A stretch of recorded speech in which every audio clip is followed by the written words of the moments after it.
مساء الخير عليكم. احنا النهاردة هنكمل كلامنا على ال variable sampling plan، وهنتكلم بالظبط عن ال advantages بتاعتها وال disadvantages، وبعدين هناخد solved example.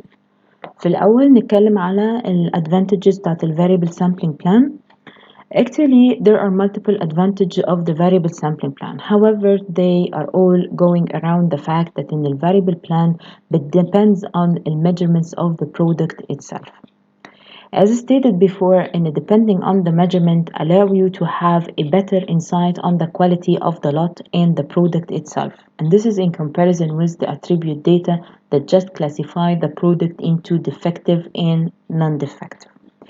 Because of the plenty of information provided by the variable sampling plan, it allows you to take a more accurate decision than the attribute sampling plan regarding the acceptance and the rejection of a lot. And also because of the good information it provides you, it does not require from you to enlarge the sample size in order to be able to take an accurate decision. Unlike the case in the attribute sampling plan, which requires you in most of the cases to enlarge the sample size to take a good decision. Because actually you increase the size of the sample in the attribute sampling plan because the information provided are small somehow or very low or very few. All what you know is that it is defective or non-defective. But because the measurements already include lots of information, you can take a decision with a small sample size along with this plenty of the information or this sample size or small sample size.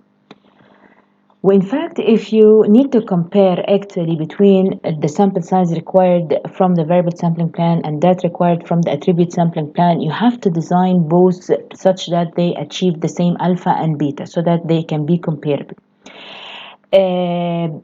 Whenever you design an attribute sampling plan, variable sampling plan such that they achieve the same alpha and beta, you will always find out that in the variable sampling plan requires smaller n.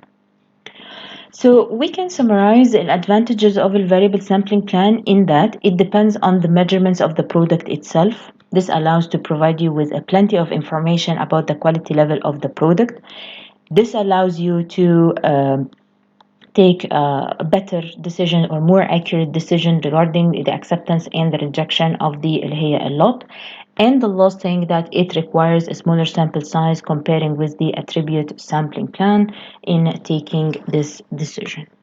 So what about the disadvantages of a variable sampling plan? Actually, we have 3 disadvantages. As for the first disadvantage, as we said before, in order to be able to design a variable sampling plan, it is required from you to know well the probability distribution of the quality characteristic of interest, the one you are working on. Not just that. It also you need to know the sampling distribution of the sample statistic itself. Because actually I need to know the probability of the quality characteristic from which I can derive the sampling distribution of the sample statistic, and this is very important because the decision of acceptance and rejection depend on the distribution of the sample statistic. Actually, if it happens that you don't know anything about the probability distribution, then expect that you will not be able to calculate anything in the plan and you will not be able to evaluated. As you know that a basic measurement to calculate for any sample plan is the OC curve or the probability of acceptance. And if you are not able to calculate a probability of acceptance, you will not be able to calculate any performance measure afterwards, like an AOQ, like an ATI, like an ASN. You will not be able to calculate it. And the probability of acceptance, it is the probability that X bar exceed a certain value or to be lower than a certain value. So in order to be able to calculate this probability, you should be having a knowledge about the probability distribution of an X bar. Usually we assume a normal distribution for the quality characteristic of interest with an average of mu and standard deviation sigma. And this sometimes could be correct assumption or a wrong assumption.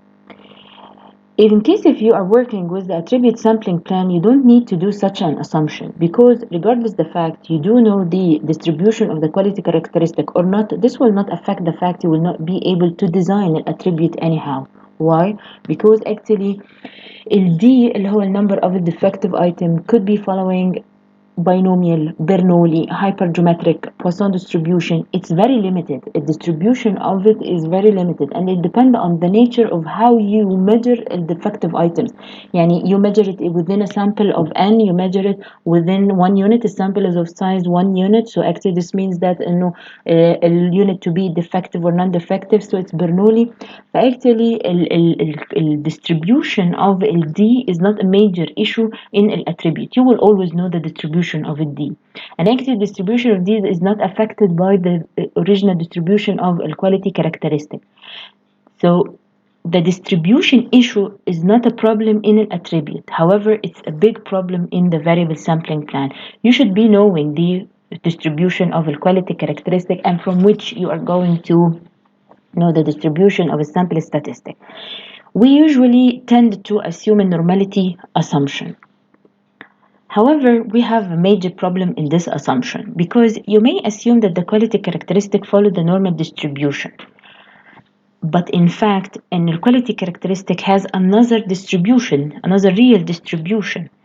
Based on your assumption, you are going to design the plan. You are going to calculate a probability of acceptance. You are going to calculate the measure of performance, AOQ, ATI, all depending on the normality assumption, even though the process has another distribution. In this case, all the results you are going to yield, or you are working to conclude, or you are working to report it back, it will be incorrect and misleading. Can we solve this problem? Yes, we can.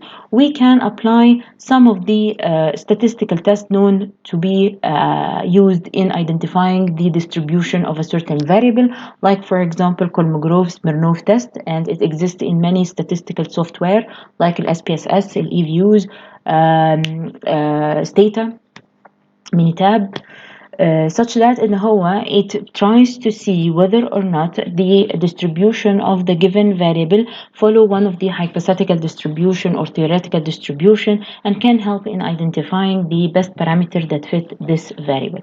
So for the first advantage, we can overcome it by applying first any statistical tests that help identify the real distribution of the quality characteristic, and accordingly, or based on the results of this test, we can proceed with the design of the variable sampling plan, and then we can evaluate it later. As for the second disadvantage actually occur under some certain circumstances. وهي circumstances اللي بتoccur whenever you are interested in measuring more than one quality characteristic for the product. يعني it means that إنه rejecting a lot or accepting a lot is not based on one characteristic for the product. لا, it could be more than one characteristic. Like for example اللي هي ازايز المية اللي احنا يعني بنشربها. الازازة دي نفسها ممكن يكون لها اكتر من quality characteristic of interest. ممكن يكون ال amount of water في الازازة نفسها ده one of the quality characteristic، وممكن يكون طول الازازة نفسها ده برضو second quality characteristic of interest. In this situation, in the acceptance or rejection of a lot does not depend on one of them only, it depends on both at the same time. If you called ان الامount of water في الازايز دي هي x1 وطول الازازة دي هو هيكون ال x2, so you should expect انه each of these quality characteristic will be having its own specification limit. يعني for example x1 ممكن يكون ليها upper limit lower limit, could have both.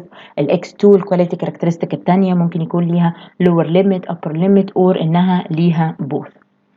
طيب, we need here to compare between an attribute sampling plan and variable sampling plan, and how each of them deal with the fact of dealing with more than quality characteristic of interest. In fact, the situation is very easy in an attribute sampling plan, and it wouldn't make any difference. It's just now that you change the definition of a defective item. Now you define a defective item that in this item is defective if and only if at least one of the characteristics didn't satisfy the specification limit or its specification limit. So if x1 exceeded its specification limit, or x2 exceeded its specification limit, or both exceed their specification limit, then we define this unit to be defective. Otherwise, if it happened that in the first quality characteristic x1 is in between the two limits, يعني it didn't exceed the boundaries, and the x2 didn't exceed the boundaries, then we at this time we can say that in this unit is defined to be non-defective. In this case, there will be no change almost in the attribute sampling plan. It is still one sample plan that depends on counting a number of defective units in the sample, and then you will work with the D as it follows the binomial distribution, and that's it. The problem occurs actually if you are going to deal with it as a variable sampling plan. Because, as stated in literature, if you are going to work on more than one quality characteristic for the product, then you should design a variable sampling plan for each quality characteristic. لأنه ال size of the bottle أو length of the bottle ده هيكون ليه distribution, ال amount of water ده هيكون ليه another distribution. So this means that إنه I'm working with X bar with a distribution and I'm working here with another X bar with which have a different distribution. The idea بتاعت merging both of them in one plan, it wouldn't be that much easy like we did in the attribute sampling plan. And actually no one even proposed it because it's not going to happen. The problem is that if you are going to work with more than one plan for the same lot, this will make to you a huge problem. Why? If you can recall, we said that there are some sort of resemblance between the hypothesis testing and the acceptance plan. And we said that hypothesis testing, like in the multivariate case, if you did a multiple hypothesis testing, each test is going to have its own alpha, type 1 error. And this means that overall, if you need an overall decision from these multiple univariate tests, then this means that your alpha is going to be inflated. This is the same situation in dealing with multiple plans for the same product. In each of the variable sampling plan designed for each quality characteristic has its own consumer risk and its own producer risk. Producer risk, this is the one actually resembling phase 1, type 1 error. فin this case, in doing the first plan with type 1 error, doing the second plan with type 1 error, overall type 1 error اللي هو overall producer risk, it will be inflated وhighly inflated كمان. Fact, this is a problem لأنه producer risk, this is the risk put on the producer himself. You are making some sort of increasing his risk more than even the consumer would be affected. فإن this case this will not be fair for اللي هو producer.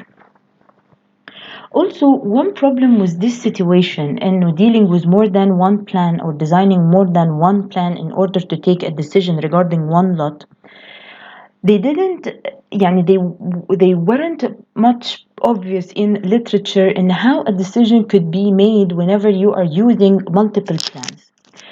Maybe we can make a trivial conclusion that we can accept a lot if each plan provided you with an acceptance decision. Otherwise, we reject. If at least one of the plans provided you with a rejection decision, then you should reject a lot. Still, although this is a trivial thinking to see how can we accept or reject a lot based on multiple samples, this approach is not that simple because it has a very main drawback in which it ignores the fact that the variables could be depending on each other. If you are dealing with the quality characteristic that the amount of water والتانية كانت the length of the bottle, who said that the length of the bottle is not related to the amount of water? So actually taking a decision for each characteristic separately might be wrong. لأنه there might be some relation or interdependence between these two variables. If it was taken into consideration, maybe the decision would have changed. In this case, people started to think, or researchers started to think, so what approach in a statistic can help in dealing with variables that might have a relation between each other and at the same time control alpha? These are the multivariate approach. So in this situation, the researchers suggested to use multivariate sampling plan. Multivariate sampling plan meaning that you are going to take a decision regarding x1 and x2 at the same time. Here you are Doing a protection against the fact and all the relationship between the variables or between the different quality characteristics are taken into consideration, and at the same time you will be working with one producer risk. So this means that you are now controlling the producer risk, will consumer risk, and no inflation will happen to any of them. So this is a good thing. However, from the practical perspective, you will find out that this approach is somehow difficult because of its complexity, and it requires lots of statistics and analytics. And even if you would be able to apply such a plan or multivariate sampling plan and you can overcome its complexity, you still have one drawback of using a multivariate sampling plans, which is in case of taking a decision of rejection, you will never be able to know which quality characteristic of interest was the reason for this rejection. You rejected because actually انه X1 و X2 مع بعض طلعوا ان you should reject this lot، بس مين السبب؟ كانت ال X1 هي السبب ولا X2 هي السبب؟ ال length of the bottle هو اللي كان سبب ولا ال amount of water هو اللي كان سبب؟ فدي حاجة يمكن مش هنقدر ان احنا نعرفها، وبالتالي some sort ان في information كده هتبتدي انها تختفي من عندنا او هتبقى مش موجودة، انه ال quality level بتاع انهي quality characteristic كان هو اللي فيه مشكلة. This was the second disadvantage. As for the third disadvantage, actually انه this one is tricky somehow. Third disadvantage is tricky because you can look at it as a disadvantage from one side and you can at the same time look at it as one advantage on the same time. Actually, it might happen that you take a decision to reject a lot despite the fact that all the units in the sample were non-defective. And actually this is very very weird to happen. And let's see why it would happen. Consider here the previous example as far as you can remember when we took that we have a restaurant and it received packages of juice and each package is of size 1,000 bucks and we take a sample of size 20. Consider that one of the sample were as follows. These are the 20 observations in the sample and the weight of each box of juice. And we have here a lower specification limit equal to 100. As you can see, all the weight exceeded 100, which means that none of these values is considered to be defective item. However, if you calculated the X bar to take a decision as a variable sampling plan, if you need to take a decision, you will calculate the X bar for these 20 items and you'll find that the X bar is equal to 103. And at the same time, the acceptance limit was 105, which means that the X bar is less than K. The fact that in X bar is less than K, meaning that you will reject a lot. So here your decision is to reject this lot, although the sample does not have any defective item. But why is that? If you can remember when we said that this is the distribution of X which represent the quality characteristic of interest, while this is a distribution of X bar, the sample statistic you are going to use to take the decision based on it. And in the case of the normal distribution, X would follow normal, while X bar also would follow normal but with less variability. So this means that هي somehow narrower than the variability in اللي هي X. And we here have a lower specification limit related to X defining a defective items. And here this is the acceptance limit. This is the limit of a sample by which if it happens that we go below it, then we reject a lot. And if we go above it, then we accept a lot. The problem actually lies in this area. This is the reason for why it happens that you may be having a non-defective item in the lot, however, or in the sample, however you take a decision to reject. As you can see in this area, if the X bar fell in this area, then in this case your decision would be reject a lot. And at the same time, if any X fell in this area, it wouldn't be defined to be defective. Actually, this can be considered as an advantage for the consumer but disadvantage for the producer. Why is that? Here, if you looked at the previous example, you will find out that in all the weights, although the fact and none of them exceeded the lower specification limit, but they are very close to the value of the lower specification limit. يعني as if ان البروديوسر ده بينتج على الحرف، يعني بينتج على الليفل of the quality اللي هو يا دوبك. فthis means that انه because انه all دي اللي هي observation provided in a sample was having a very low weight اللي هو very close to the lower specification limit, this leaded that ان ال X bar value was very low, وsince انها it was very low it was located below ال K, so I took a decision of rejecting a lot. Actually الidea هنا انه ال variable sampling plan that provide you with some sort of protection as a consumer طبعا. ليه؟ لأنه هنا although إن هي it's not considered to be إنها defective items, بس it's considered to be items with very very low quality. هي مش defective، لكن المشكلة إن هي with very low quality. لأن ال variable sampling plan أو ال application of the variable sampling plan provided a protection for the consumer to not accept a quality of a lot that is very low, even though it is not defective, لكن it is a very low quality. That's why this property may occur, but again it's considered to be an advantage for the consumer, but it's considered to be at the same time ان هي disadvantage for the producer، لأنه هو من وجهة نظره كل اللي هو whatever he produced هو ما كانش considered to be defective، و at the same time he achieved the lower specification limit. how to reject it? Okay. This is the end of a variable sampling plan. Now let's take an example. Suppose that the probability distribution of a certain quality characteristic is normal with a standard deviation sigma equal to 200 and a lower specification limit of 4,000. Using the following parameters P1, beta, P2, alpha, and capital N, we need the following to be done. 1. Design an attribute sampling plan. 2. Design a variable sampling plan. 3. Compute the probability of acceptance at percent of defective item equal to 0.007.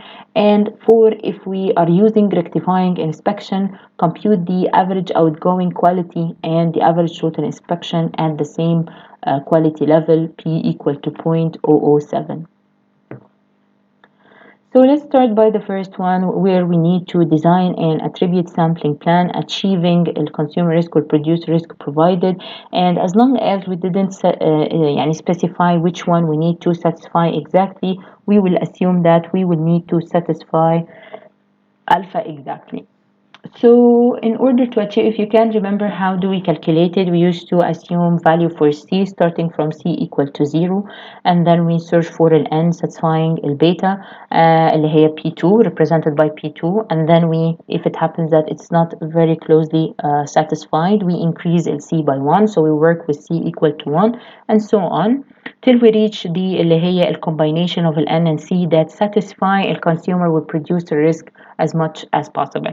Here we reached that we need about 360 units and C equal to 1. The acceptance number or acceptable number of a defective item in a sample is 1 or less. As for the design of a variable sampling plan, this means that we need to find N and K. Since we designed the attribute sampling plan, and for sure we are going to compare between them, so we need to do the satisfaction of alpha and beta exactly as we did in the attribute. So because we depended on satisfying exactly producer risk, we are going to do the same in the variable sampling plan. So this means that in the N we know that it is fixed, it's only one equation, and we said that in the K has two formulas, one of them function for Z alpha and another is function in Z beta, but since I need to satisfy alpha exactly, I'm going to use the K that is function in Z alpha. So here, starting with the N, and you have actually to calculate the N first because the K will depend on the value of the N. So in order to be able to calculate the value of the N, you have to calculate Z alpha, Z beta, Z P1, and Z P2. And this we calculate from the اللي هو standard normal table. So these are the four values of them. We can substitute in the function of the N. So we reach the اللي هي value 16. And let me remind you, how do we calculate Z alpha, Z beta, ZP1, ZP2? I will take, for example, Z alpha, and the same can be done for the rest of the values. Again, Z with a subscript alpha, meaning that it is the value from a Z table that has alpha probability on its right. In this case, if you are working with the cumulative standard normal table, then you have to find the complement 1 minus alpha and then search for the probability 1 minus alpha in the table, and the corresponding value would be representing Z alpha. And if you are working with the table that provides you the probability from the 0 to a specific value, then all what you need is to calculate a 0.5 minus this area اللي هي الألفا, and then search for this probability in the table, and the corresponding value would be Z alpha. This is the procedure of how we calculate Z alpha, Z beta, ZP1, and ZP2. After calculating N, we now need to calculate K. Well, K is function in mu1, so this means that we need first to find mu1, then to find K. As you can remember, we derived mu1 as a lower specification limit plus ZP1 multiplied by a sigma. ZP1 we have it, sigma we have it, and the lower specification limit is given. So this means that the mu1 is equal to 4616. Now we can substitute in K and obtain its value, which is 4530.8. This means that whenever you have a sample from the lot, if you calculated the X bar and find it out that it is less than 4530.8, then you should reject the lot. Otherwise, you should accept the lot. Here we have a quick remark that in the N you calculated for the attribute plan was 360. The N sample size you calculated for the variable sampling plan was just 16. This means that the required sample size for the attribute plan is about 23 times that required by a variable sampling plan. That's why when we were able to compare between them علشان both of them satisfy the same alpha and beta. This is a very important issue, and this is what we were saying. And because the variable sampling plan deals with measurements itself, provide more information about the quality level, فهي مش بتrequire انها increase الsample size زي ما الاتريبيوت ما بتحتاج، لأن الاتريبيوت بتدepend on classical classification of a unit into defective and non-defective. 3. We need to compute the probability of accepting a lot at P equal to 0.007, but take into consideration the probability of acceptance, meaning that I need to calculate the probability that X bar exceeds K. In order to be able to calculate this probability, then this means that you have to standardize the X. Standardizing X meaning that you need to have the distribution of X bar يعني اللي هو هيكون normal, but you need to define its parameter. Its parameter is mu and sigma over root n. What is the value of mu here? He asked to calculate the probability at percent of defective item 0.007. This means that I need to find the average of the quality characteristic in the light of having percent of defective items in the lot equal to 0.007. This is the similar as we calculated mu1 corresponding to P1, and same as calculating mu2 corresponding to P2. Similarly زي ما كنا بنقول ان mu1 is equal to lower specification limit plus ZP1 في sigma، زي ما قلنا ان mu2 is equal to lower specification limit plus ZP2 في sigma. It would be the same that we can calculate generally any mu such that it's equal to lower specification limit plus Z with a subscript P في sigma.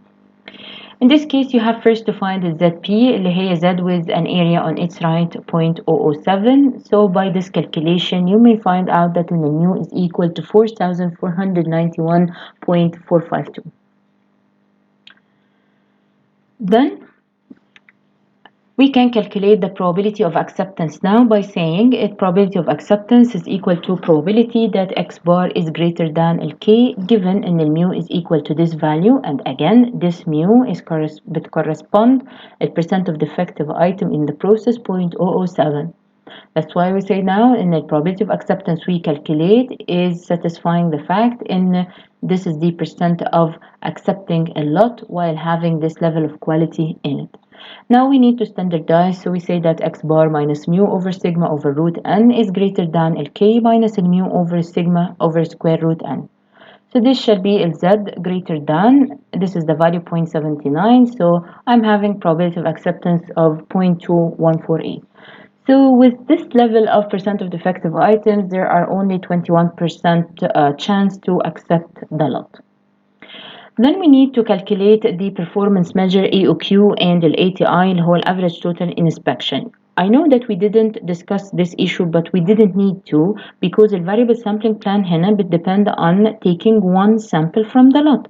So it is like the single sample plan we discussed before, and the performance measure like the AOQ and the ATI, its concept or their main concept will not be different in case of اللي هي variable sampling plan. This means that if you need to calculate an AOQ, it will be the same as the one we calculated in the single sample plan because it's still a single plan, but with a variable type. So it would be the expected number of defective items P multiplied by capital N minus Ln multiplied by probability of acceptance, where since the debit represents a percentage or a fraction, we divide by the total lot size. So I here received it 0.0015, and note that in this value is lower than اللي هي 0.007. Again, I need to make sure of something. You could understand it that I need to calculate the EOQ and the ATI at percent of defective item equal to 0.007. That's why I used a probability of acceptance I have just calculated in the previous question. But if I change it for you and said that I need to calculate the AOQ and the ATI at percent of defective items, say 1%. This means that you have to recalculate the probability of acceptance again in order to be able to calculate it at the mu corresponding to the 1% defective item and then substitute in the AOQ. Okay? Similarly for the ATI, إنه ال ATI average total inspection, it will be having exactly the same formula in which also we will use the same probability of acceptance we calculated before because the ATI as well is required to be calculated at percent of defective item equal to 0.007.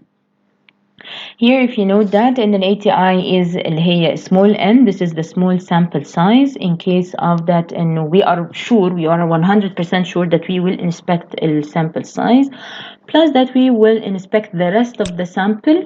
We will inspect the rest of the sample in case we rejected the اللي هي lot. This formula is equivalent to the formula we have obtained before. So in this case, after calculation, you will find out that we will inspect on average about 789 units. By that, we have finished the variable sampling plan, and it's expected to start next lecture in the sequential variable sampling plan. Same steps followed in the attribute, but this time consider having the normal distribution instead of the Bernoulli distribution.